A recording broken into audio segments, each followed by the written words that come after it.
this is my kayak, and I'll just share about why I wanted to do it and a student's view of in Hong Kong about plastics and the environment and recycling, that sort of stuff. So what inspired me to do it? As Doug said, I'm a paddler, and I started from a very young age. So I'm very attached and really like to be on the sea and have fun there. And also in Hong Kong, the past few years, I do see the problem getting worse. And that is kind of sad because the ocean's such a great place to have, to enjoy and have recreational fun. And also, later on in the year, I went to my school and did a survey about the oceanic environment and plastic waste in the ocean. And I realized that not a lot of people knew about this problem in my school, so I wanted to do something about it. So I decided to build a plastic bottle kayak using only bottles that I collect from school and do it as a personal project as in year 11. So just a few pictures of how I built it. I connected the bottles from the top to the end, made it into a tube-like structure. And then the one on the right is just different sizes and different lengths of tubes, and when you put it together, you'll make the base shape.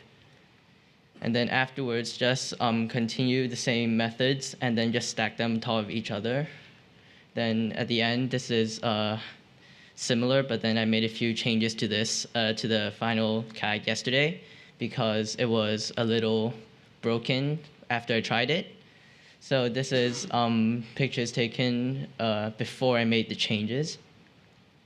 So how does plastic waste affect me personally? I think it just ruins the water quality of Hong Kong and the different areas where water sports are available. And also, this point has already been made, but it's really damaging to the body and our health because all the plastic waste in the ocean, the toxins will go up the food chain and we're on the top. So again, this point has been made, but we are taking in a lot of toxins as well. And on the pictures here, these are the pictures I've taken on Paddle for the Planet just last Saturday. And this is the amount of waste Doug and I collected in the sea in about an hour and a half or an hour or so. Wait, whoops. Yeah, and some things I think that's really important is to raise awareness to more people about this sort of problem, especially in schools where the students can learn from when they're young, so they have a knowledge and a mentality to do something about this problem. And this is a problem right now in Hong Kong because in the education scheme, there's not a lot of education about the environment and ocean and plastic waste as well. And a second thing, which is really good for this, is to just think of different ways to use plastics. As like a lot of the guest speakers here, they have done a lot of stuff with plastics, which is very smart and good. And the thing is, with plastic, there are many ways to use it, and it's very sustainable if it's used well. But right now, it is not. So, and by doing like all these sort of things, it's really good because we can always solve problems with the plastic in the oceans, and it will also at the same time protect the oceanic environment and as well as marine animals. So to end, I would like to show you a video of me using the kayak. And yeah, press start.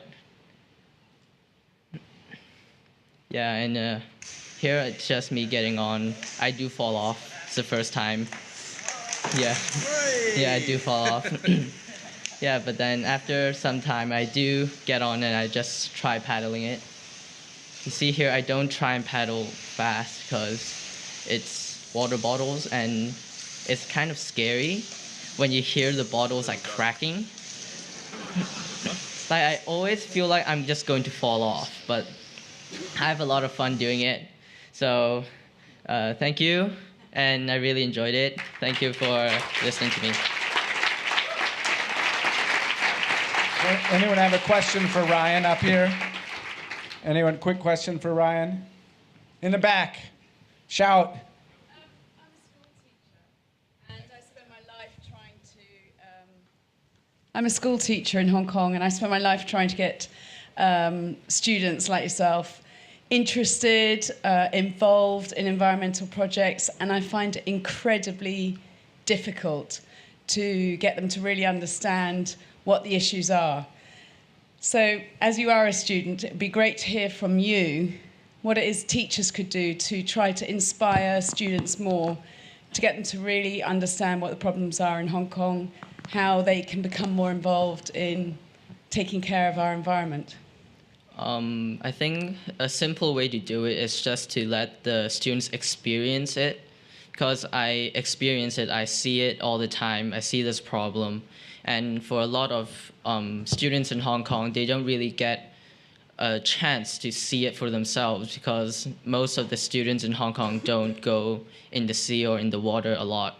So I think maybe making trips where they are out in the sea, like on kayaks, on paddling, whatever, at the beach, where they can see this problem. And I'm pretty sure if they see the problem, many people would want to do something about it.